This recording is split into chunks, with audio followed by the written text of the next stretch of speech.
کہ پھر حضرت عباس نے حضرت عمر کو ڈانٹ لگائی اور فرمایا کہ عمر اگر یہ بنو عدی سے ہوتا تو تم اس طرح سے نہ کرتے، مگر چونکہ یہ بنو عبد مناف سے ہے تو تم اس کو مارنے کے لیے اس طرح سے یعنی کر رہے ہو۔ وجہ کیا تھی کہ بنو عدی جو ہے وہ حضرت عمر کا قبیلہ ہے، اور بنو عبد مناف اور یہ یعنی یہ بنو امیہ سے تھا ابو سفیان، اور بنو ہاشم اور بنو امیہ کلوزر ہیں، یہ سمجھ لیں ایک دوسرے کے ساتھ کزن ہی ہیں۔ تو وہ فرمانے لگے کہ یہ تو چونکہ اس قبیلے سے ہیں تو آپ اس لیے ان کو مارنے کے لیے اتنے زیادہ وہ ہو رہے ہیں جذباتی، اور اتنے زیادہ آپ کو یعنی ان کو مارنے کے لیے آگے ہو رہے ہیں۔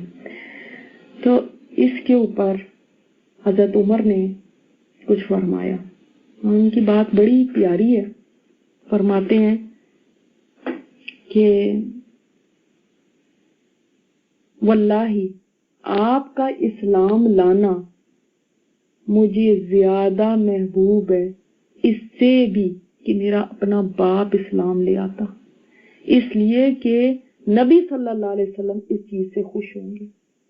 مجھے آپ کے اسلام لانے کی یعنی حضرت عباس آپ کے اسلام لانے کی اتنی خوشی ہے۔ اب یہ حضرت عباس نے کیوں فرمایا تھا؟ دیکھیں ایک چیز ہوتی ہے نا کہ ایک بندہ نیا جب مسلمان ہوا ہوتا ہے تو اس کے اندر ابھی بھی قبائلی حمیت ہوتی ہے، وہ جو قبائلی چیز ہے نا کہ ہم اس قبیلے کے ہیں اور تمہارے قبیلے کا نہیں ہے نا، اس لیے نہیں تم کہہ رہے، اور تم اس لیے اتنی بار بار بات کر رہے ہو کہ گردن اڑا دوں گا، اور ایسے کہ کیونکہ اگر تمہارے قبیلے کا ہوتا تو ایسے کرتے، کیونکہ وہ بار بار مضر ہے نا کہ آپ مجھے اجازت دیں یا رسول اللہ آپ مجھے اجازت دیں۔ میں تو ان کا یہ اصرار دیکھ کے وہ جو قبائلی ایک حمیت تھی نا ان کی، تو وہ ایک دم وہ اوپر آ گئی، اور انہوں نے کہا کہ تم اتنا اصرار نہ کرتے اگر تمہارے قبیلے کا ہوتا، یعنی چونکہ ہمارے قبیلے کا ہے، عبد مناف کا ہے، بنی عبد مناف کا، تو تم اس لیے اتنی اصرار کر رہے ہیں۔ اس بات کے جواب میں دیکھیں کتنی انہوں نے پیاری بات کی کہ عباس خدا کی قسم مجھے آپ کے اسلام لانے کی اتنی خوشی ہوئی ہے، اپنے باپ خطاب کے اسلام لانے سے نہ ہوتے، یعنی اتنی زیادہ ان کو کہ نبی صلی اللہ علیہ وسلم کی خوشی عزیز تھی کہ آپ قبائل کی بات کر رہے ہیں، میرے لیے تو آپ صلی اللہ علیہ وسلم کی خوشی کتنی عزیز ہے، آپ یہ بات سوچیں۔ اب نبی صلی اللہ علیہ وسلم اپنے سامنے یہ سارا کچھ دیکھ رہے ہیں، اس کے بعد تو آپ صلی اللہ علیہ وسلم نے یہ فرمایا کہ عباس اس وقت ان کو اپنے ساتھ لے جاؤ، صبح کو اب فیصلہ ہوگا، اب صبح کو آنا، یعنی ایک گرمی سردی کی ایک وہ ہو گئی نا سامنے۔ اب کیا ہوا، حضرت عباس سے کہا اسے اپنے ڈیرے پر لے جاؤ، صبح میرے پاس لینا۔ پھر جب صبح خدمت نبی میں حاضر کیا تو آپ صلی اللہ علیہ وسلم نے فرمایا پوری رات حضرت عباس جو ہے نا ان کو ابو سفیان کو اسلام کی دعوت دیتے جا رہے ہیں، لیکن ابو سفیان نہیں مان رہے۔ جب صبح آپ صلی اللہ علیہ وسلم کے سامنے پیش کیا تو آپ نے فرمایا ابو سفیان افسوس ہے تم پر، کیا اب بھی تمہارے لیے وقت نہیں آیا کہ تم یہ جان جاؤ کہ اللہ کے سوا کوئی الہ نہیں ہے؟ ابو سفیان نے کہا میرے ماں باپ آپ پہ فدا ہوں، آپ کتنے بردبار ہیں، کتنے کریم ہیں، کتنے خویش پرور ہیں، یعنی کتنے آپ سافٹ ہیں، کتنے آپ کریم ہیں، کتنے آپ زیادہ صلہ رحمی کرنے والے ہیں رشتہ داروں کے ساتھ، یعنی کتنی بڑی بات تھی کہ ایک تو ابو سفیان کہہ رہے ہیں میرے ماں باپ آپ پہ فدا ہوں، یہ وہ ابو سفیان ہے جو کل تک دشمن تھا آپ صلی اللہ علیہ وسلم کا، اور آج کہہ رہے ہیں فدا کا ابی و امی، اتنا بڑا کلمہ کہنا۔ پھر آپ صلی اللہ علیہ وسلم کی تعریف کر رہے ہیں، یعنی اتنا تو اس کو احساس ہو گیا کہ اگر کوئی اور بھی ہوتا تو میرے ساتھ ایسے کرم کا معاملہ نہ کرتا، اسی وقت گردن اڑوا دیتا، یعنی کیا مشکل تھا، اور بڑی جینوین بات تھی، ایسے دشمن کے ساتھ اور کیا ہوتا ہے۔ تو اور آگے سے بولا اگر اللہ کے ساتھ کوئی الہ ہوتا تو اب تک تو میرے کچھ کام آیا ہوتا۔ آپ صلی اللہ علیہ وسلم نے فرمایا ابو سفیان تم پہ افسوس ہے، کیا اب بھی وقت نہیں آیا کہ تم جان سکو کہ میں اللہ کا رسول ہوں؟ یعنی پہلے فرمایا کہ تمہیں ابھی تک نہیں تم نے جانا کہ اللہ کے سوا کوئی الہ ہے، پھر فرمایا میں اللہ کا رسول ہوں، یہ تمہیں ابھی تک نہیں یقین آیا اس بات کا، یعنی اب تو کلمہ پڑھ لو۔ ابو سفیان نے آگے سے کہا اچھا وہ لوگ سچے تھے، جو بات تھی نا وہ سامنے تھی، اس بات کے متعلق تو اب بھی دل میں کچھ نہ کچھ کھٹک ہے، یعنی یہ بات نہیں ابھی تک میں پوری طرح اس کو ڈائجسٹ کر سکا، یا پوری طرح میں جیسے ایک ہوتا ہے شرح صدر ہو جانا، وہ نہیں ہوا ابھی تک. اس میں مجھے شک ہے. یعنی الہ تو میں نے مان لیا کہ ہاں ایک اللہ ہی ہے، کہ ہمارے بت اگر کچھ ہوتے تو آج تک ہماری کچھ مدد تو کرتے، یہ نوبت تو نہ آتی کہ میں آج اس طرح سے کھڑا ہوں. لیکن جہاں تک آگے رسالت کا تعلق ہے اس میں ابھی بھی کھٹک ہے. اس پر حضرت عباس نے کہا اس سے پہلے کہ تیری گردن ماری جائے نا اسلام لیا. اب وہ ان کا تو فرینڈ شپ بھی تھی نا، تو آپ صلی اللہ علیہ وسلم نے نہیں یہ بات فرمائی، لیکن حضرت عباس فرما رہے ہیں. چنانچہ ابو سفیان مسلمان ہو گیا اور حق کی شہادت دے دی. اب یہ دیکھیں، اگر آپ یہ کہیں کہ یہ کیا بات ہوئی، یہ تو پھر مطلب ایک ریلکٹنٹ ہو کے اسلام لے کر آیا ابو سفیان، اور دل میں تو اس کے ابھی اس نے کہا کہ میرے تو کھٹک ہے. تو اس سے یہ ہمیں بہت بات ایک کلیئر ہوتی ہے. بعد میں ان کی کھٹک ختم ہو گئی تھی، یہ نہیں ہمیشہ نہیں رہی تھی. اب آگے انشاءاللہ میں بتاؤں گی آپ کو. تو اس وقت تو انہوں نے خیر کلمہ پڑھ لیا. اب جو کلمہ پڑھ لے اس کے بعد آپ نہیں اس کو کہہ سکتے کہ نہیں جی تمہارے تو دل کے اندر یہ بات ہے اور تم تو سچے والے نہیں مسلمان، تم تو ایسے ہی ایسے جھوٹے ہوئے ہو، تم نے تو شادی کرنے کی خاطر اسلام کیا، تم نے تو اس کا جس خاطر بھی کیا. جب کسی نے کلمہ پڑھ لیا تو بس وہ مسلمان ہے. دوسری ہمیں یہ بات بہت اچھی طرح سمجھ آتی ہے، اور خاص طور پہ میں ان لوگوں کو کہوں گی جو یہ دعویٰ کا کام کرتے ہیں، جو تبلیغ کا کام کرتے ہیں غیر مسلموں میں جا کے، کہ بعض دفعہ ہم یہ دیکھتے ہیں کہ کوئی اسلام لانے کے قریب ہے، ابھی وہ فلی ہارٹیڈ نہیں، ہاف ہارٹیڈلی مثلا اسلام لانے کی طرف مائل ہے، اسلام لانا چاہتا ہے، لیکن ہم اس کو اتنے ڈراوے دیتے ہیں، دیکھو پھر تم لے آئے نا، پھر واپس نہیں کبھی جا سکتے، پھر تم لے آئے نا، پھر تمہیں یہ کرنا پڑے گا، پھر تم لے آئے نا تمہاری شادی یہ ختم ہو جائے گی، پھر یہ یاد رکھنا، پھر یہ نہ کہنا اس کے بعد کہ میں نے یہی شادی. یعنی اس کو ہم اتنی طرح سے یعنی اسکویز کرتے ہیں، اس کو ہم اتنی طرح سے چیزیں ڈراوے کہ نہیں ہم تو اس لیے کر رہے ہیں کہ ہم دیکھ لیں گے بھی پکا ہے کہ نہیں ہے، یہ نہ ہو کہ کل کو واپس چلا جائے. اور وہ واپس جائے یا نہیں جائے، اللہ تعالیٰ سے دعا کریں کہ اللہ اسلام کو اس کے دل کے اندر غالب کر دے، اس کے دل کے اندر اسلام جم جائے. یہ ہمارا کام نہیں ہے. ہمارا کام یہ ہوتا ہے کہ ہم اس کو شہادت دلائیں. ہو سکتا ہے اس کو اگلے لمحے موت آ جائے، اس لگتا ہے کہ اس کو یہ آگے چیزیں پریکٹس کرنے کا ہی نہ موقع ملے، جتنی کہ آپ نے اس کو بتا کے ڈرا دیا تمہیں یہ چھوڑنا پڑے گا، تمہیں پتہ تمہیں 5 دفعہ پھر نماز پڑھنی پڑے گی، تم نے نہیں پڑھی نا تو پھر نہیں، اور تمہیں نا یہ اپنا یہ بھی تمہاری ختم ہو جائے گی جو تمہارے بیوی کے ساتھ تعلق ہے، نہیں تو وہ اسلام لے کر آئے، تمہارا شوہر نہیں رہے گا. یہ اتنی ڈرانے کی ضرورت نہیں ہے آپ کو. کوئی اسلام لانے کے لیے اگر راضی ہو جاتا ہے تو اس کو شہادت دلائیں، اس کو یہ کانسیکوینسز بتا کے خوفناک قسم کے اس کو پیچھے نہ کریں.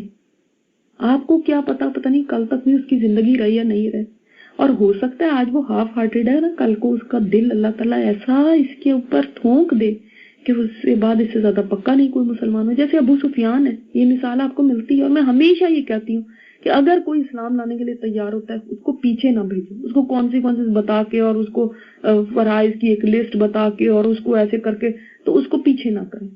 وہ بعض لوگ کہتے ہیں کہ نہیں وہ بس پوری طرح سمجھے تو پھر ہی آئے، اس سے پہلے نہ آئے پوری طرح. اس کو ان کی اپنے ایک ویو ہے، لیکن میرا خیال میں یہ صحیح نہیں ہے. آپ یہاں پہ ابو سفیان کو دیکھیں، کتنی زیادہ ان کو سمجھ آ گئی تھی. ابھی بھی وہ کہہ رہے ہیں، اور حضرت عباس نے جب یہ فرمایا کیونکہ ان کو سمجھ آ گئی نا کہ اب یہاں تو ہے کہ گردن کٹا لو یا پھر اسلام قبول کر لو، یہی میرے پاس تو اور کوئی چارہ نہیں ہے، تو پھر اسلام لے آئے. حالانکہ ان کے سر پہ کسی نے تلوار نہیں رکھی ہوئی تھی، لیکن ان کو پتا تھا کہ ظاہر ہے اب اس کے بعد جنگ ہوگی اور اس میں کیا ہوگا. تو اللہ تعالیٰ نے ان کے دل میں جو ایمان راسخ ہوا نا وہ بعد میں ہوا. یہ آپ انشاءاللہ آگے پڑھیں گے کب ان کے دل میں پھر واقعی اسلام جم گیا، ابھی صرف شہادت اقرار کیا.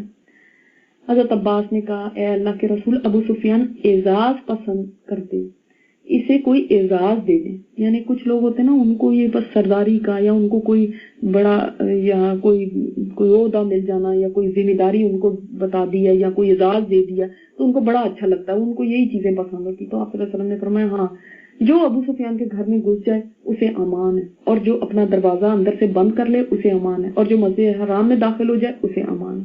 یعنی یہ بھی ایک اعزاز کتنا بڑا تھا کہ جو ان کے گھر میں انٹر ہو جائے گا وہ بھی امن سے آ گیا. بڑی بات ہے، آنر ہے نا ایک.